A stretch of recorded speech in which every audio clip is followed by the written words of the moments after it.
இப்போது தமிழ்நாட்டில் மிக முக்கியமான அரசியல் கேள்விகளில் ஒன்று விசிக ஒரு நாள் தனியாக பெரிய அரசியல் முயற்சிக்குள் செல்லுமா என்பதுதான்.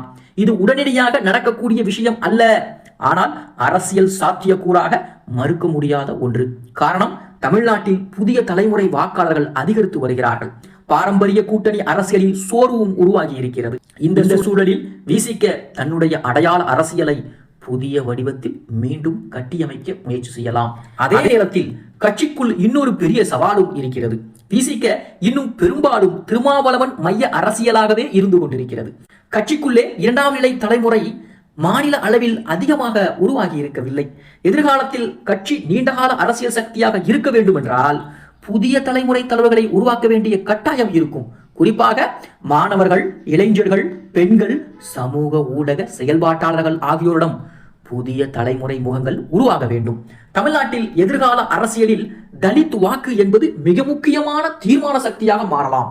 முன்னர் அந்த வாக்குகள் பல்வேறு கட்சிக்குள் சிதறியிருந்தாலும் தற்போது சமூக அடையாள அரசியல் மீண்டும் புதிய வடிவத்தில் பேசப்படுகிறது.